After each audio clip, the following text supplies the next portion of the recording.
Paranoia is just a state of mind. Written and read by Mary Teresa. Copyright 2016. I was furious. Someone did what? I hissed at the idiot. A woman appeared from over there, the idiot said, waving his arm in a vaguely easterly direction. Nothing's back there, I said. No trails, no roads, no houses. Did you see her come that way? The idiot shook his head. I was fiddling just in the sawmill, he added, hopefully. Of course. That is why I pay these two buffoons.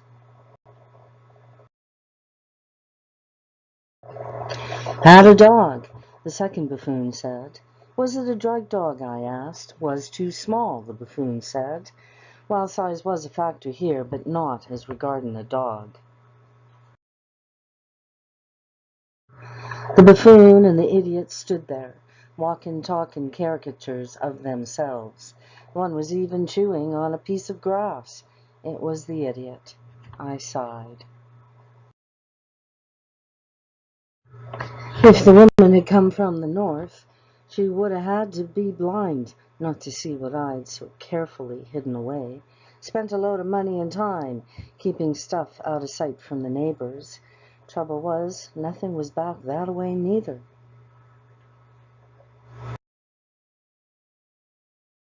I sighed again. This time at my own stupidity.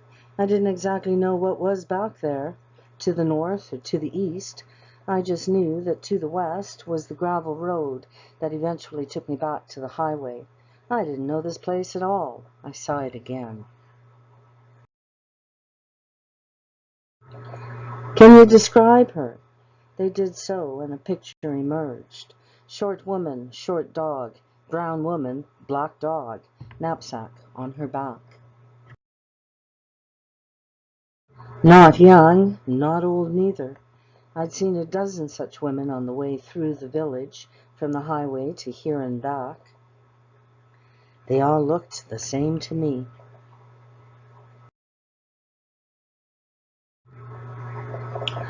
You're here, I said, to make sure no one comes onto the property.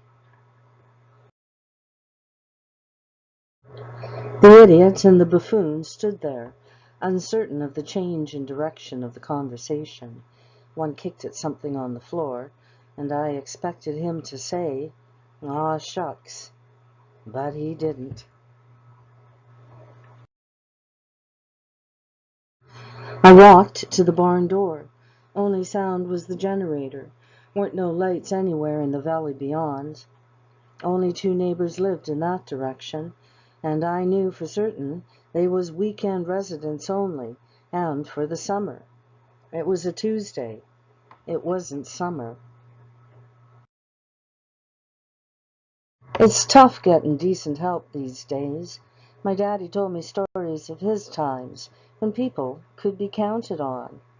Getting rid of bodies was just about as hard as getting good help. I could hardly fire them.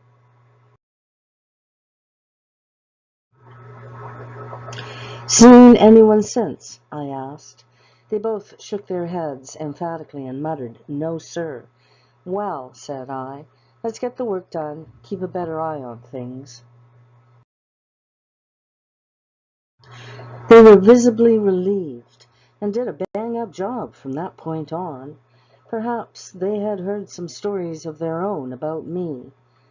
I'd have given them a recommendation, had they asked for it.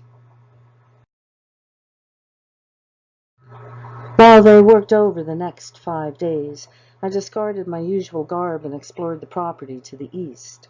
Only thing that could be mistaken for a trail led to an abandoned quarry and its road, treacherous with scree. I'm neither young nor old, and I fell several times. Now the average age of this place is somewhere around 60. Folks that old, like groomed pathways through properly tamed forests. This steep, full of scree road didn't seem that it would appeal to such a geriatric kind of folk.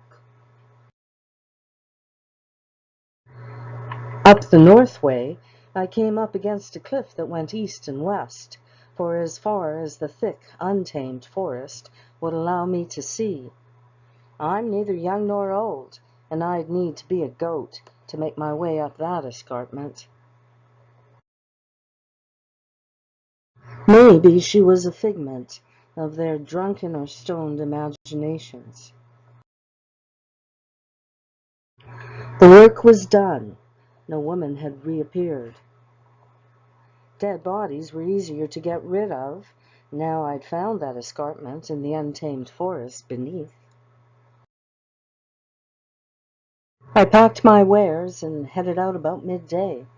As I exited the long gravel road that led to the property and nowhere else, and turned right onto the slightly wider gravel road, whose name I'd never learned, who should be there, walking east, but a short brown woman with a short black dog. I laughed out loud. The walking stick she was using was red and white, and the leash was no leash at all, but a working dog's harness. The buffoon and the idiot might have mentioned that, because it sure was plain enough to see. In my rear-view window I saw her point at something with that walking stick, and when I looked to see what, damned if I didn't see the idiot and the buffoon, looking somewhat as I'd left them.